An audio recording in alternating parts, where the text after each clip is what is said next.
Welcome, everyone. I usually say welcome to the Jackson Institute, but we're actually in Luce Hall today, so thank you to the Macmillan Center for hosting us, given the size of this crowd. I'm Ted Wittenstein, Deputy Director for Leadership Programs here at Jackson.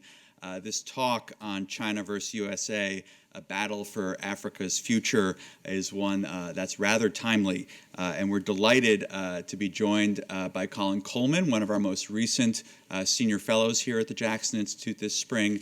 And I believe many of you know my colleague Eddie Mandhry as well, Director for Africa here in Yale's Office of International Affairs, one of the key drivers of the Yale Africa initiative of Yale President Salovey. Eddie was with President Salovey in Nigeria just over winter break.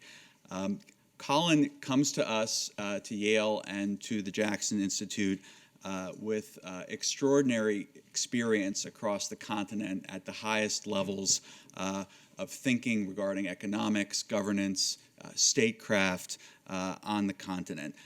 He teaches here this semester in the graduate seminar, also with the Yale School of Management on Africa doing business in the last frontier of global growth. As many of you know, he was CEO of Sub-Saharan Africa for Goldman Sachs. He headed up the firm's South Africa office since 2000 and really has won numerous awards and accolades for his business leadership. Prior to that, he was a renowned anti-apartheid activist in South Africa during its transition to democracy.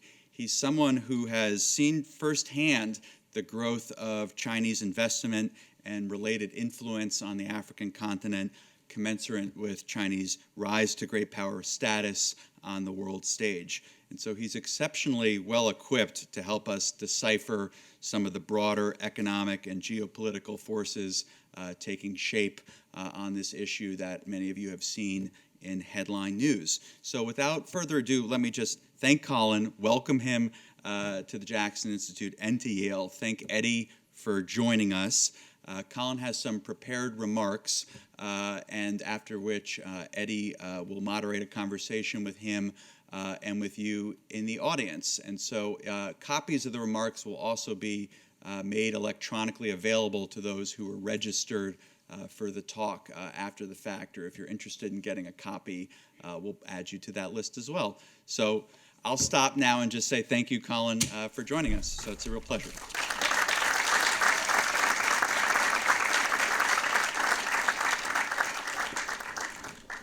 Thanks so much. It's an honor and a privilege to be at this esteemed institution, Yale University, talking to you on this wonderful subject. And I'm pleased to say that many of my students are in the audience, and so I feel a lot of pressure because they are extremely brilliant, and I know I will be grilled in the next class about what I'm going to say. I'd also say my label pin, for those who can see it, which is the United States flag next to the South African flag, is not a expression of my bias. It's on this particular topic at all. And for those in the Chinese, from the Chinese side of the audience, I have, as Ted indicated, spent a lot of time in China, probably 15 trips over a 10-year period, starting in 2007, which led up to the ICBC investment in Standard Bank at the end of 2007 and beginning of 2008, which started my interest in China and was followed by other transactional experiences I had, including Jinchuan buying Metarex, which is a Zambian copper and DRC copper asset listed on the Johannesburg Stock Exchange, and helping Discovery, the South African health insurance company, form a joint venture with Ping An a few years later. So I've had the good fortune of having firsthand experience and getting to know the Chinese quite well. In a recent article I published called Africa is the Last Frontier for Global Growth, I argued that today Africa accounts for 17% of the world's population, but only 3% of global GDP. And that represented both an opportunity and a threat. The opportunity is of vast economic growth, offering investors a massive absolute opportunity in the demographic dividend, but at the same time it represents a threat. And the threat is of potential extremism, global instability arising from the source of this disparity between a high contribution to population and a low level of resources in the world. And I did argue there that if Africa sustains and accelerates the structural economic reforms, it could emulate China's rapid rise of the last 50 years. But success is far from guaranteed, and failure would have grave and global consequences. In fact, this research I did for this paper drew a far greater level of concern as I studied the projections of global growth and the projections of global population formation. The IMF today estimates today's GDP at 87 trillion, of which the United States represents 21.4 trillion and China 14.1. All of Africa's GDP contributes only $2.6 trillion, demonstrating just how tiny Africa's economy is in the overall global economy today. A 2019 United Nations report called World Population Prospects, on which I base much of this population projection, suggests that due to high fertility, gains in life expectancy, and declines in child mortality, by 2001, Africans will comprise 4.3 billion out of the then 10.9 billion of the world population, or 39% of the global population. In other words, 2 in 5 Africans by the year, 2 in 5 of the world's population will be Africans by the year 2060. Sorry, 2100. This represents, as a dichotomy between global growth and population contribution, a potential impending and grave humanitarian crisis. This wrong-way relationship, what I call a disequilibrium between an underweight share of global GDP and an outside share of global population, foretells an inevitably damned future of poverty, urban decay, hunger, chaos, and extremism, unless growth can be spurred at higher levels in Africa. So Africa needs to urgently accelerate structural economic reforms and find ways of achieving higher growth rates. So if one imagines how will this be achieved, and how will we achieve a greater share of global growth in order to close the gap with the share of population. So I computed for the next 40 years, if you were to first double in the first 20 the share of GDP to 6% and then double it again in the following 20 to 12%, that would, working back, require Africa to effectively compound its annual average growth rate by 6% per annum to achieve that. And Africa in the last 20 years achieved 5% growth since the millennium. So it certainly forms a stretch target and would be possible, but there are many forces that I'll talk about that will make it very, very challenging for Africa to achieve it. But should it achieve it, the flip of that coin, the flip side of the coin, is that it represents an opportunity to grow Africa's economy in those 40 years from the 2.6 trillion by 24 trillion in the next 40 years, or $600 billion per annum. Now, $600 billion per annum growth, if it's achieved, would represent one of the greatest economic value add opportunities for the world. And obviously for investors and markets represents an outstanding opportunity which forms the basis of multinationals, sovereign wealth funds, investors, and others looking at the opportunity in Africa with investing eyes. These calculations imply that Africa's GDP would go to $26.5 trillion, a huge economic leap forward. But even if realized, we would still not completely close the gap between population share of the world and GDP. And by 2060, with this stretch target being achieved, you would then have 28% of the world's population sharing only 12% of the world's GDP.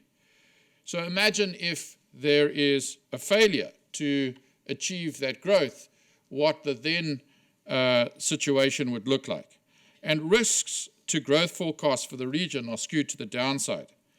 If African economies falter on a GDP per capita basis, Africa will get poorer and be both the largest regional contributor and concentration of poverty in the world.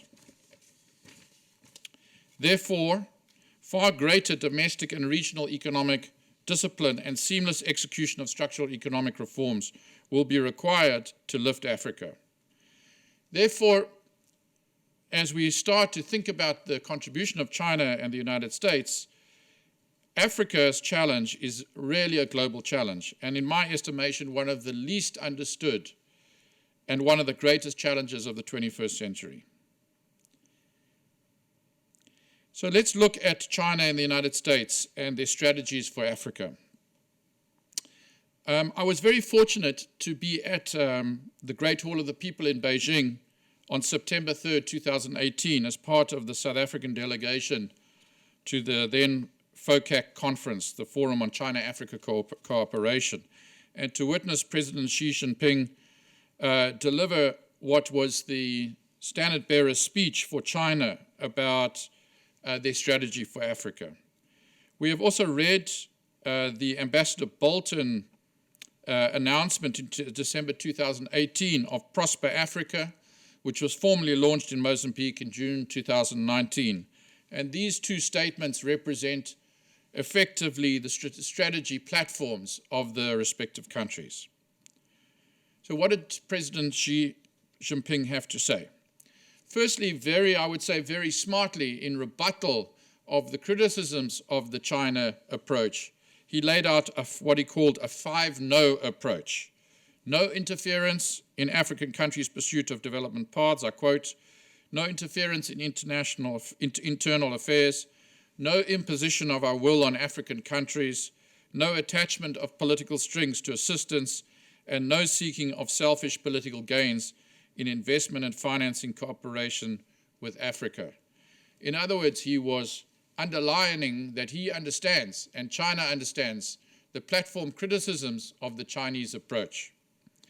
He then announced 8 initiatives to be implemented, supported by a $60 billion package of financing over a 3-year period. And this is the second 3-year, $60 billion period that he announced starting in 2015. And those 8 were industrial promotion, infrastructure cooperation, trade facilitation, green development, capacity building, healthcare, people-to-people exchange, and peace and security. And in each one was a very detailed set of specific initiatives they were going to undertake, such as specific numbers of people being sent to China on exchanges, specific numbers of export processing zones they were going to build, specific numbers of students that were going to go on exchange programs, and so on and so forth, and a very clear program of various forms of financing, including grants, equity, loans, low-interest loans, concessional finance, development finance, equity funds, and infrastructure funds. This strategy is by now not new, but the tone and depth of the commitments are comprehensive in scope and backed by the full might of the Chinese state, including the state-owned enterprises. And again here I stayed over, excuse me, for talks with the Chinese state-owned enterprises, and every single chairman or CEO of the Chinese state-owned enterprises attended the meetings and indicated their personal commitment to participating in this strategy. It is apparent that China is driven both by its own economic and diplomatic objectives to secure political influence, one example of which is seeking support by the 53 African voting nations of the United Nations for the China-Taiwan policy, resources such as food, minerals, crude oil markets, and other markets. But it has also taken a position that growing Africa is in the interests of global peace and prosperity, and represents an understanding of the vast opportunity a great economic leap forward would offer to the Chinese to capitalize on Africa's growth. On the United States side, the President Trump administration announced Prosper Africa as an initiative whose goal is to, quote unquote, substantially increase two-way trade and investment between the United States and Africa. And the response, quote, provides a one-stop shop that makes the full range of those services available. If you go to the Prosper Africa website, it links you to about 8 or 9 different institutions, plus departments of state, which effectively provides this tool for African and US corporations to access the United States system. And so is a kind of a network around the African opportunity. And that's what they're trying to achieve through this one-stop shop. Unveiling the Prosper Africa policy in November 13, 2018, Ambassador John Bolton said, and I quote, "The strategy addresses 3 core US interests on the continent. First, advancing US trade and commercial ties with nations across the region. Second, countering the threat from radical Islamic terrorism and violent conflict. Third, to ensure that US taxpayers' dollars for aid are used efficiently and effectively." In their article, April 2019, called US Economic Engagement in Africa, the authors Runda and Bardera, in assessing Prosper Africa, argued that, I quote, "This initiative risks being a statement of good intentions with no teeth or additive resources." But later in June that year, when it was formally launched, there was a turbocharge provided to Prosper Africa in the form of a relaunching of OPIC under the agency name International Development Finance Corporation, or DFC, to replace OPIC, with a commitment by the US government to double OPIC's financing availability, and therefore provided something of an injection of financial backing into the Prosper Africa initiative. But clearly, this has to stand offset against the $60 billion over 3 years of the Chinese. And we'll get to describe shortly what the two are actually doing on trade, investment, FDI, and so on. What was also significant is that OPIC's traditional role was in debt, and the DFC was provided with scope to provide limited equity investments, technical assistance, and oversight on private sector-led development projects.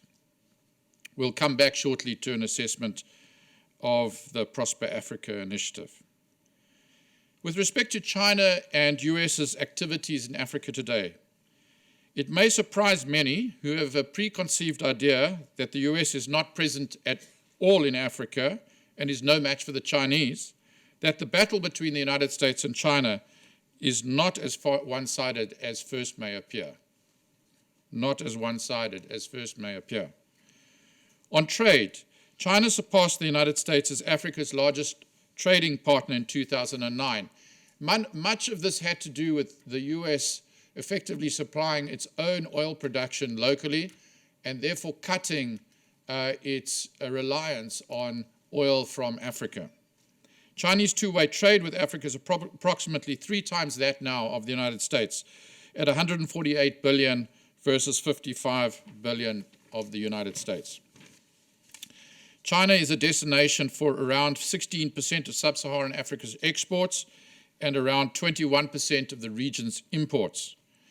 The eligibility and qualifying criteria and tests for participation in AGOA and the US generalized system of preferences has been the subject of some tension most recently with South Africa as an example, and would effectively, its critics say, mark an indication that the United States is transactional in its approach rather than long-term relationship geared. A Standard Bank report, Inside China, noted that Chinese goods have penetrated markets deeply, increasing from 3% of Africa's total imports in 2001 to 19% currently. In summary, the Chinese have an undisputed lead over the United States today in respect of African trade. However, AGOA remains a strong weapon in the hands of the world's most powerful economy on earth. In respect of development and infrastructure funding, China has financed more than 3,000 large infrastructure projects, extending more than $86 billion in low interest rate commercial loans to Africa between 2000 and 2014, an average in that period of $6 billion per annum. This actually compares as underweight against the $9 billion of annual average foreign aid, which is official development aid, by the US government in Africa over the last decade.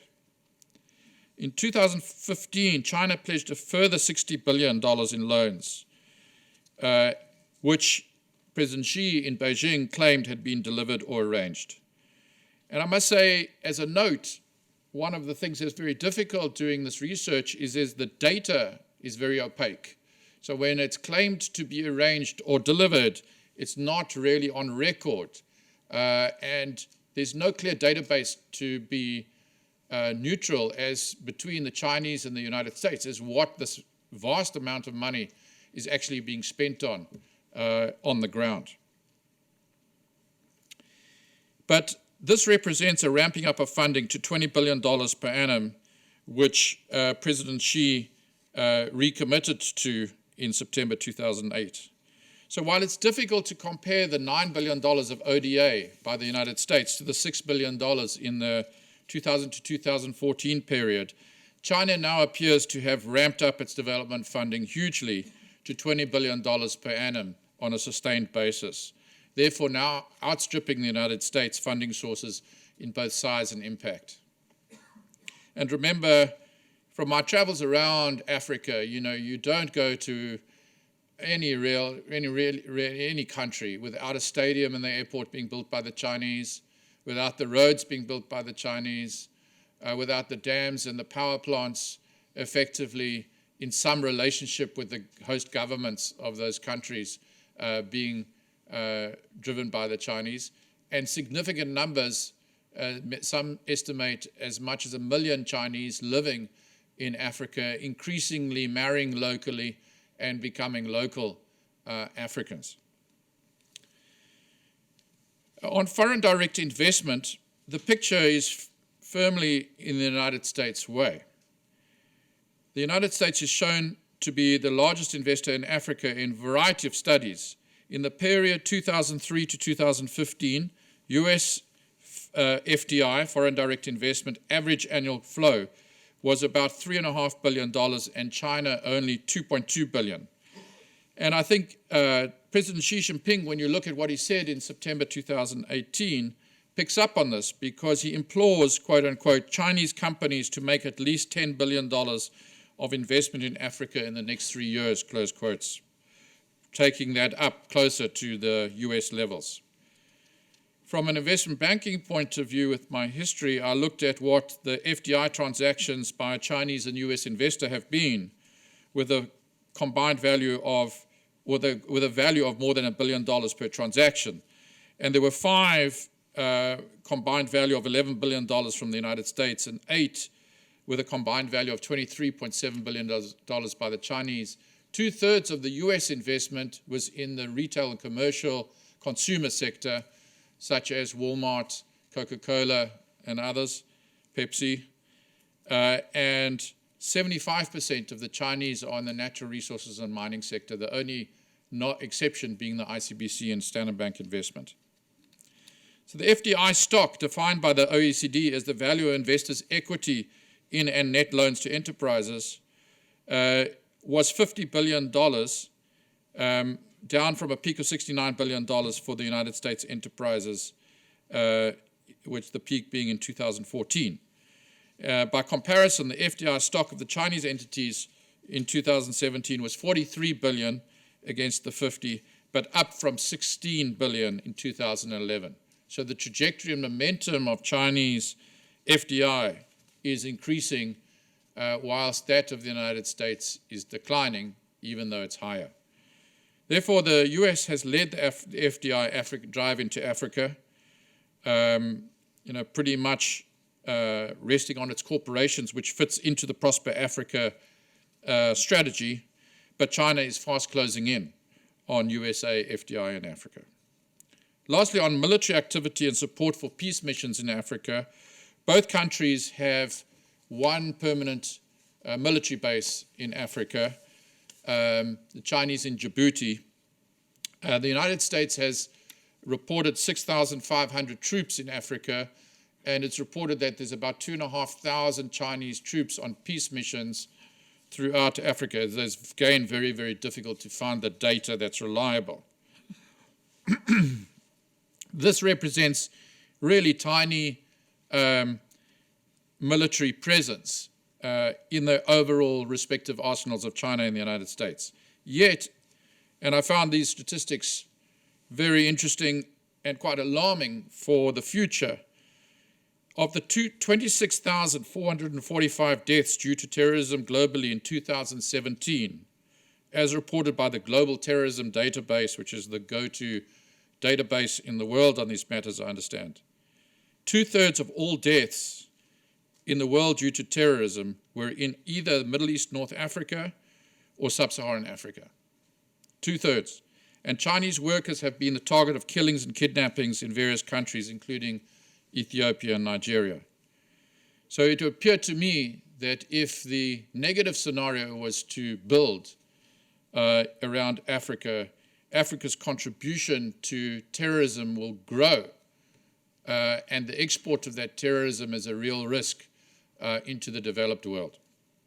In summary, across these four categories, China has a significant lead over the United States in respect of African trade, is taking the lead on development financing from a more equivalent starting base with the United States, yet the United States maintains a lead over FDI in Africa, even if the Chinese are closing the gap. And both countries are underweight military investment in the continent. In conclusion, where does this leave us?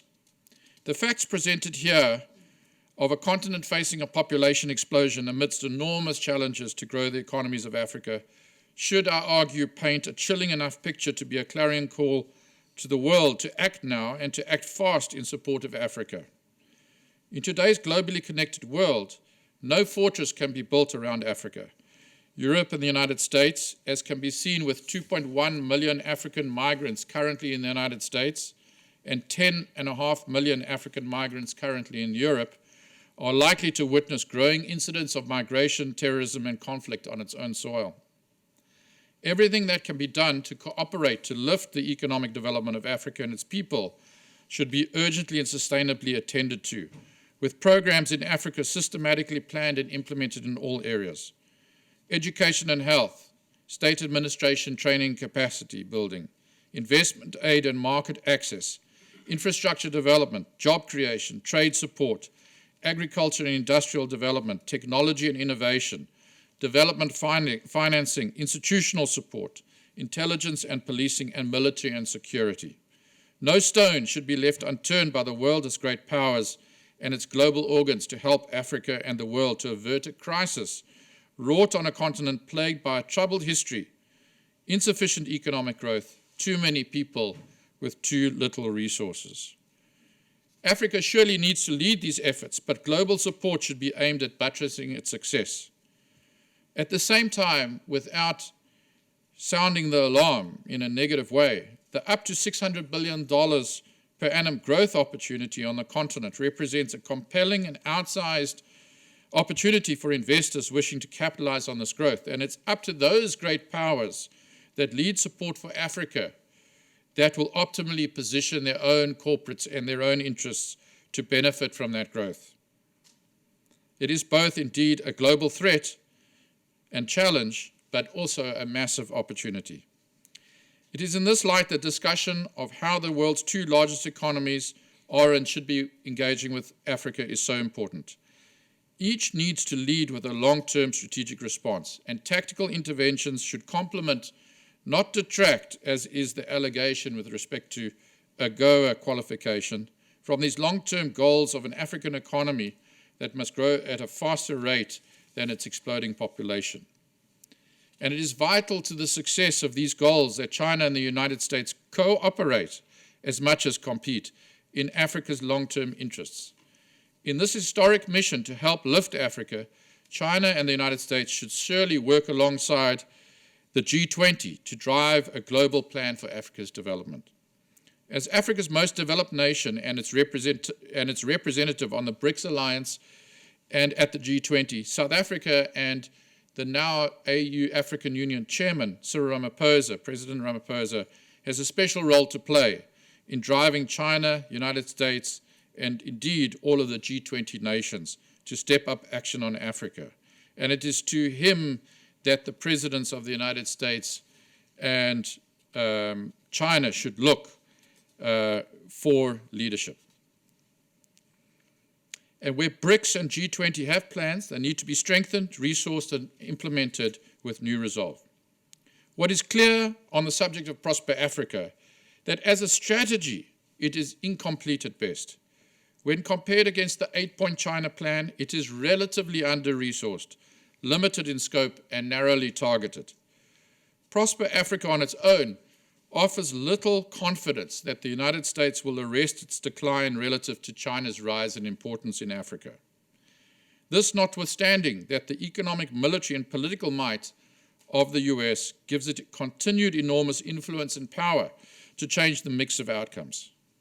So the United States would be well advised to look at ways to revise and prosper and expand Prosper Africa and to strengthen it, to take a longer-term view of the strategic imperatives, relationships, and commercial opportunity, and to mobilize the full suite of institutional, technical, financial, and corporate resources at its disposal, and those are all extremely considerable in the United States, to optimize its position for the long term.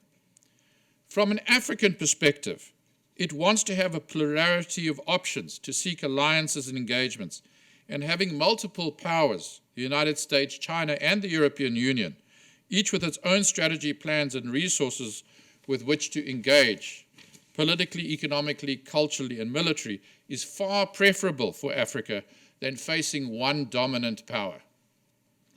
The world needs to be led by Africa in seeking solutions, but humanity cannot fail to rise to this challenge that by the turn of the century will directly affect 2 out of every 5 humans on this planet and indirectly affect everyone. Thanks very much.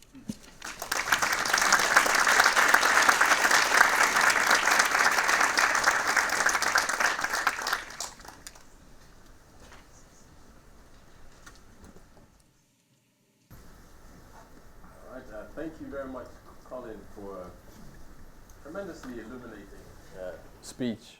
You kind of imbued in it a lot of data, a lot of analysis of how things are playing out with regard to China's positioning on the continent and the United States. So I'll kick off with a couple of questions and then we'll open up to the audience. To your last point about kind of Africa's agency, there is an increased movement now towards this notion of promoting intra-Africa trade. There's the African Free Continental Trade Area, AFCFTA. Nigeria and Benin just submitted their instruments of ratification last year. Nigeria was one of the last holdouts. And so the thinking is, I think in my sense, that there's a lot of value that's being lost in terms of African countries trading with each other. What are the implications of AFCFTA on this dynamic?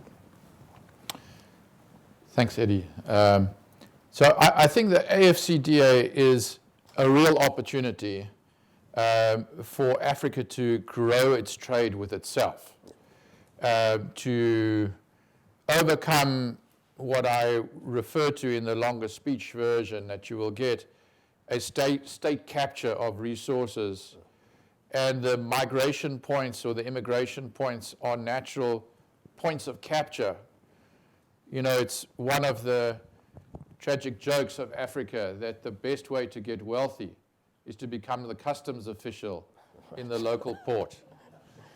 And so to the extent that one can get rid of these friction points for corruption, it will definitely make a big difference to the ease of doing business.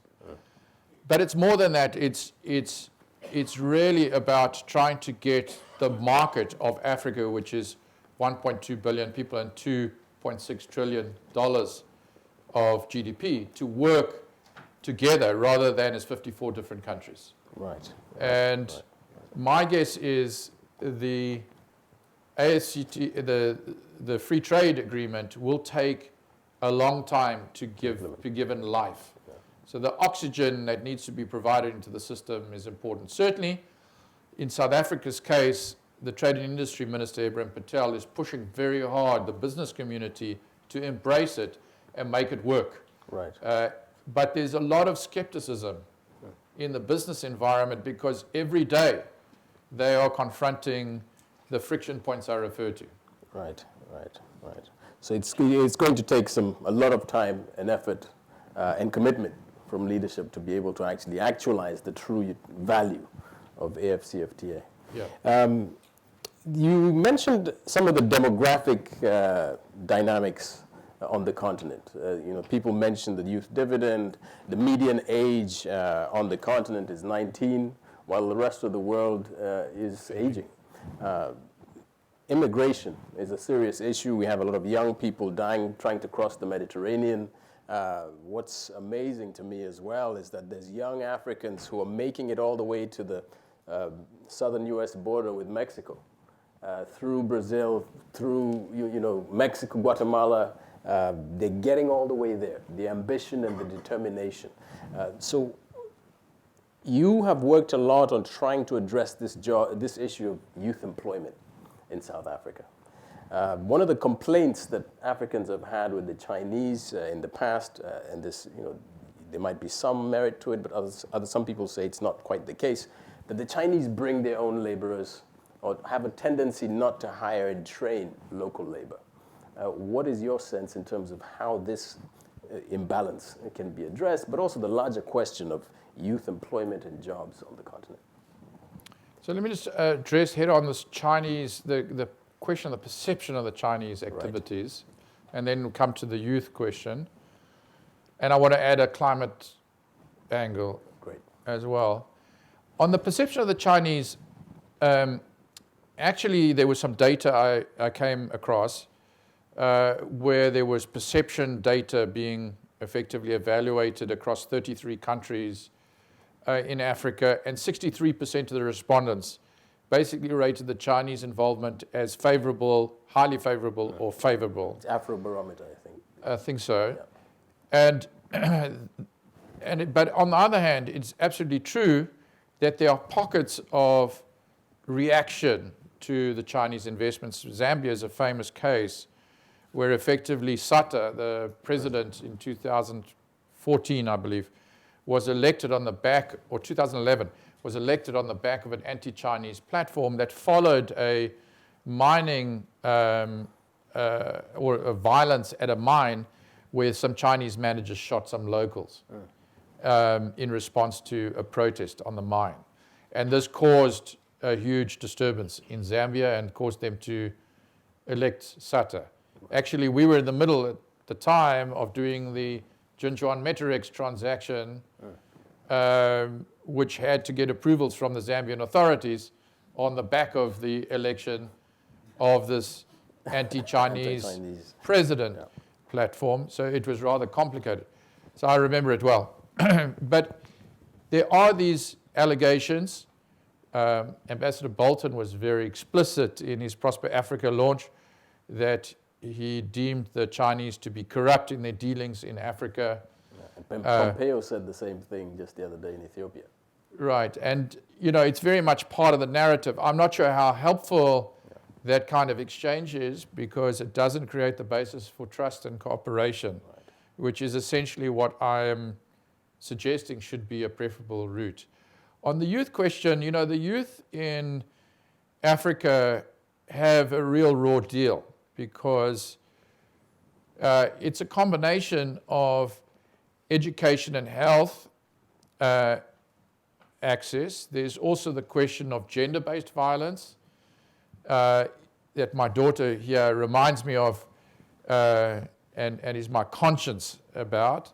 But it's true that the sense of trauma on the back of post-colonialism, the civil wars in Africa and so on is a real problem, and actually causes migration, because people look for peaceful and secure environments in which they can bring up their families. And the youth definitely have a huge amount of stress and pressure.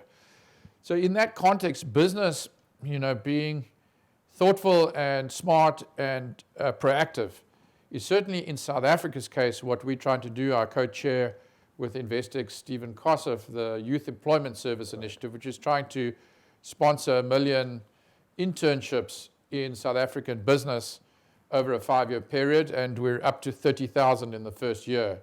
So that's paid internships at the national minimum wage level, but the kids then get an experience in business, and they get a certified appraisal, which basically means that they then have worked and have got experience, and increases the probability of them getting jobs in the future significantly. So that's an example of an innovation that is obviously still to be proven, and it's in testing, but it's the kind of thing that needs to happen right throughout Africa. And we just got at the moment, a lot to deal with in South Africa in a very negative economic environment, projecting 1%. Then on the climate change question, which somebody raised with me before I came in here from Eurasia, a company I've just been appointed a senior advisor to. But he pointed out this dichotomy that Africa has really inherited this problem of the population GDP mismatch, this disequilibrium I talk about. And it's also layered on top of that, got the worst of the climate change environment, because it's estimated by climate change experts that Africa is going to be the center of droughts, of water challenges, water problems, and a variety of forms of climate change events, which will be very damaging for the continent. And I just spoke at my class on Ethiopia, where they're building a 15,000 megawatt dam, and it's causing huge amounts of conflict between Sudan, Egypt, and Ethiopia as a particular case in point that could flare up into a proper conflict. And on the other hand, Africa could be, as it could be, a $24 trillion opportunity in the next 40 years. It could be a huge experimental ground for climate change solutions, solar energy, water of various forms, battery-fired power, so on and so forth. And so there's this kind of duality, but the stakes are so high in respect of everything. And I must say, the population statistics are quite alarming. I mean, I think the probability of those population statistics actually becoming true in our lifetime. In other words, it's not my lifetime, but it's my son who's 6 years old. He's going to see the end of the century, and he's going to face a situation where he's living with, 2/5 of the world being from Africa, with a very highly underweight share of global GDP. Thank you, Colin. So we'd like to have some audience participation. We have 2 roving mics. So kindly raise your hand, introduce yourself, keep it brief. We'll take 3 questions at a time. Yes. There. And then up here.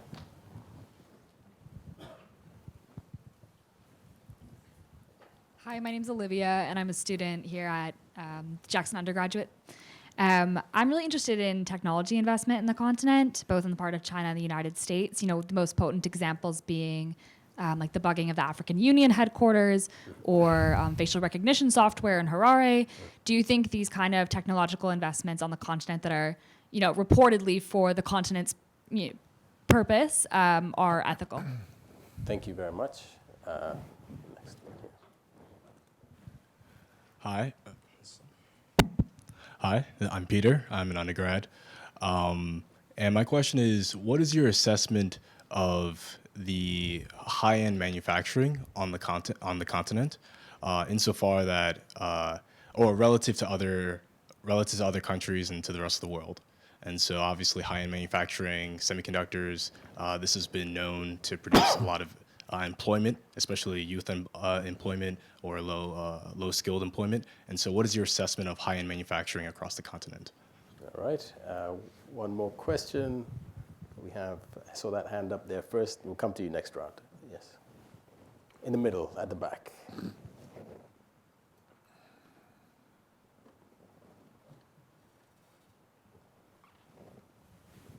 Hi, I'm from Mozambique, and as you may know, the northern provinces are witnessing a rise of terrorist activities, and President Nyusi and President Putin entered into military contracts upon which Mozambique contracted private military companies from Russia, which soon found that they were not able to tackle the terrorist groups in the north of Mozambique.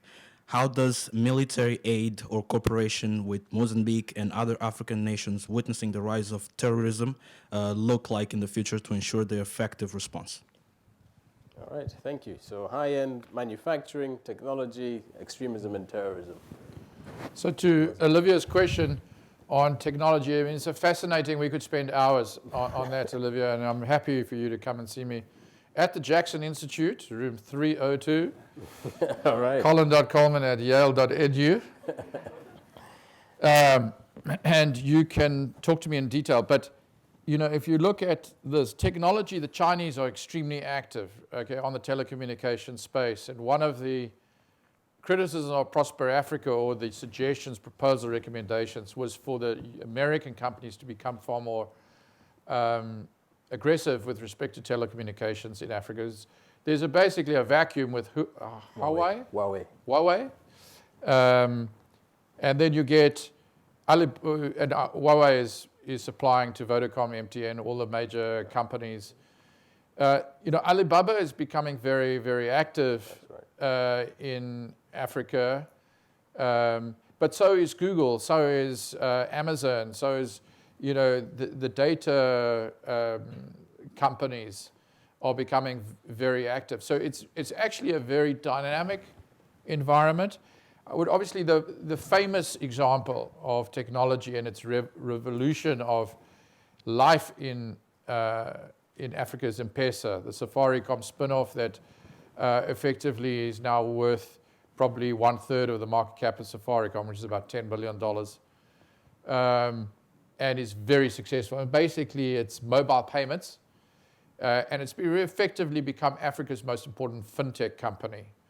But it will, in my estimation, grow enormously. We were talking today in the class about Ethiopia's lack of banking, basic competitive banking, and very high-priced banks, which are as a function of lack of competition. And a student asked the intelligent question of, is it possible to bring the likes of a Stripe to provide backbone data to banks on payments and things like that, and then layer in the banks as the sort of payment, the formal payment services come? So there are lots and lots of opportunities, I would say. Peter, on the manufacturing side, you know, I've talked quite a lot about Ethiopia, but Ethiopia is the most interesting country from a strategy point of view, because really what they're trying to do is position themselves as the country that captures the displacement of old or formerly low-cost Chinese labor, and position themselves as the alternative, with the Chinese blessing, who are building their infrastructure, and effectively through export processing zones, and industrial parks, setting themselves up to be the manufacturers in Africa of low-cost jobs to produce goods that can then be consumed in other countries, including China itself. So they are a very interesting model of economic development that really distinguish themselves. But by and large, the industrialization and manufacturing in Africa is very undeveloped, and is one of the problems that Africa has, that it remains highly dependent on commodity prices. So with this coronavirus, if China's economy falls, the Standard Bank economists forecast a few days ago that it could shave around 1.2% of sub-Saharan Africa growth, which is already under pressure. So that type of manufacturing is really sorely needed in Africa. I think you were asking from a different point of view, which is the 4IR, the Fourth Industrial Revolution, impacts on youth. The reality is, if you were asking about that there will be a natural evolution of jobs and the skills in the economy. But actually, Africa is a good place, for that to happen, because it's not like lots of people are losing jobs. If you can create engine rooms of production around 4IR, it could be additive. And then on my friend from Mozambique, you didn't give me your name, but it's a very good question, quite disturbing, because for those who not aware, Mozambique has found what is thought by oil and gas experts to be the single largest resource of gas and most high-quality resource of gas since Qatar. Yeah. This is a $15 billion GDP country that will spend $50 billion on the development of this gas field. And I would imagine at the end of the analysis anybody does, the reason terrorism has flared up in Mozambique is because of that gas and a fight for control of that gas in whatever form. So it's a country that has nothing, has found this huge resource. It's now being managed by ExxonMobil, CNOOC, and a bunch of European oil companies, and they're desperately trying to effectively get their hands on it. But what does it mean? I think it's a demonstration that my analysis, if there's any area that's kind of a blank canvas, it appears to me, and I'm not a military or security expert, I'd love to, and I know there are lots of people at Yale who are, I'd love to hear more about, but it appears to me like it's a relative blank canvas on the terrorism and security measures, and yet we have this rise in terrorism in the Middle East, North Africa, and Sub-Saharan Africa that people seem quite unaware of. So it feels to me like that's an area for interrogation. Thank you. We have a little bit of time for one last round of questions. So the gentleman here, the gentleman there, and that gentleman in the middle. So right here in the fifth row. I can probably be heard. Okay. All right. Paul Nugent, interested citizen, Southeast Connecticut World Affairs Council. I'm very interested to hear your entire presentation was speaking about Africa, the continent. And I'm assuming, I don't know this, but I'm assuming that a foreign direct investment, like aid, varies substantially across the continent. So going forward with any idea of development on the continent, is there a danger that regional differences will become more exacerbated and lead to issues with stability across the continent as a whole? And yeah, that's... So the kind of unequal distribution of growth as things shape up. The gentleman over there. I'm Jim, a member of the Jackson Institute. I happened to be in Kenya a couple of years ago, and I was speaking with a Kenyan who sold construction equipment to various large contractors. And it was about the time that the Cross-Kenyan Railroad standard gauge was completed, just before the presidential elections. And he advised me that they had looked for financing, for funding for the railroad, and looked to the West, the United States and the EU, but they could not come anywhere near terms and conditions that the Chinese were providing. And he said grudgingly they accepted the Chinese financing for the railroad. I guess my thought is, how could the capitalist West, the EU and the US, ever compete with a state-run technocracy. Okay, so how do you compete, given the Kenya example for standard gauge railway? Yes, and the gentleman here in the middle of the row.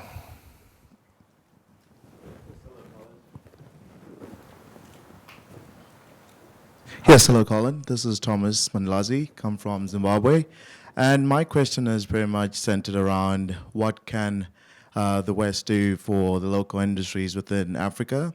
Because you'll notice that for most countries within Africa, we always end up experiencing a trade deficit. And this usually comes about because we usually export our raw materials. And when that finished good then comes back, we're getting it at, let's say 3 times the markup. And because of situations like that, it then becomes hard for us to meet that $600 billion per year growth that you're talking about, that is necessary. So I really just want to understand, how the West or the other countries can position themselves in actually helping the local industries grow and better function, and that way, possibly, stop incurring things like sanctions and the like. It's kind of value addition in the supply chain, manufacturing. Let's start off with Thomas, because it's fresh. A couple of things to say. The one is actually the beneficiation issue is one that the Chinese are accused of, but it's the same when you look at the data between the Chinese and the United States. They both import raw product, and they both export to Africa finished product. In the United States case, it's aeroplanes and cars, so on and so forth. In the Chinese case, it's manufactured goods and so on, but they're importing all the raw materials. So, and any analysis you do, it's true. So the question is, how do you actually create industries where there's going to be beneficiation? It's not so much for the West to do, although that can be helpful. It's more about how the local economies in Africa and the local business people lead that. One of the examples, of course, is Aliko Dangote, a famous Nigerian, who has effectively watched the importing of, so Nigeria is a massive crude producer, it produces 2 million barrels of oil a day, but effectively imports refined product. So what he's done is he's created for about $17 billion investment a petrochemical refinery, so he can refine Nigerian crude and sell it to their own market. It's entirely logical, and the question is, why are there no more Aliko Dangotes identifying these points of friction where there's local materials that is leaving the country and then being imported as a beneficiated product? So it's certainly a case, I would say, for an opportunity for businesses locally to examine. I know my daughter's eyes lit up because in my actual formal speech, you'll see there's reference, partly prompted by her, to this question of taxation, this question of share of economic benefit as between a foreign direct investor and the local economies. And there is often this tension, places like Zambia, Tanzania, and so on and so forth, that builds up over a long period, and then these countries do really nonsensical things to try and capture back lost economic benefit through a sudden tax like MTN in Nigeria, or in Tanzania, a massive $5 billion tax of Barrick's operation in the country, which is settled subsequently, but it makes a huge amount of noise. But it's all about this question of, is there fair economic distribution between the investor in a country and the home market? And home markets get so desperate for investment that they give up their taxation requirements, they give up their incentives, they give up their equity shares, and so on and so forth. And it's very important that there's a sustainable agreement that's reached. Then, with respect to Jim, I'm going backwards, Jim, the funding of that railway, I mean, it's obviously there's international rules. The unfortunate reality with growing protectionism and this tension around breaking the rules-based system in the world, which seems to be the current trajectory of world leaders, is if you had a stronger rules-based system in the world, you'd be able to say, to the Chinese, you're providing these interest-free loans and competing is improper. Now, can we create some system of fair competition around provision of financing? But if you're an African country like the DRC and you have nothing, and the Chinese come to you, as happened in 2008, I think, and is approved by the World Bank. So they come to you and they say, we'll give you $8 billion of low-cost funding for your copper mines that otherwise will never get developed. We'll develop them, we'll provide you the funding, and we'll take the copper out at preset prices. Didn't work out so well, by the way, for the Chinese because the copper price fell significantly and they had a ratchet, so it didn't work out so well and they tried to renegotiate it. But you know, that, if you're the DRC and you have an option, either no funding, no infrastructure, no development of your mine, or $8 billion from the Chinese and infrastructure and jobs, I think you know what you're going to choose. So I think the rules-based system needs to be the guiding principle. And then Paul is a very good question about regional differences. So, I mean, the parameters I use effectively is you have 54 countries. You really have 3 big countries and 3 other countries, the other countries being Kenya, Ethiopia, and Angola, but you have South Africa, Nigeria, and Egypt. They're the engine rooms in terms of the size of economies and so on. What you really need for Africa to rise is for those 3 countries to rise. Now, South Africa's engine is spluttering. Nigeria's is arguably not switched on. And Egypt, one doesn't know how long they will have an engine before things blow up. You know? So one of the major issues in my class that we talk about is how do you get are these engines going to fire? How much are they going to fire? What's required from the leaders of the countries? How are the leaders going to navigate their own political trade-offs in order to get growth going? So in South Africa, the budget has just come out. The Minister of Finance did an excellent job of effectively trying to reset the public sector wages. What does that mean? He's projected 150 billion rand being shaved off the budget over a 3-year period. Who's his political allies? His political allies are the unions employed in those public sector companies and in the government. So he's going to have to face down, and Cyril Ramaphosa is going to have to face down the unions who have already reacted to that budget. But there's no alternative for South Africa but to reform the fiscal base and to turn away from consumption into production and to basically get that productive investment. So the answer is there will be regional differences, absolutely, but I'd say watch those 3 countries as clues as to where Africa on aggregate is going. But Africa on aggregate needs to achieve at least 5% growth rates, otherwise the world is in deep trouble. All right, and in the interest of time, I think that's all we can do this evening. Colin, thank you very much for a very engaging and all-encompassing conversation. To the audience members and the questions, thank you very much. Ted, Lisa, Maureen, thank you for all the help putting this event together. And to all of you for making the time, thank you. And that concludes our event today.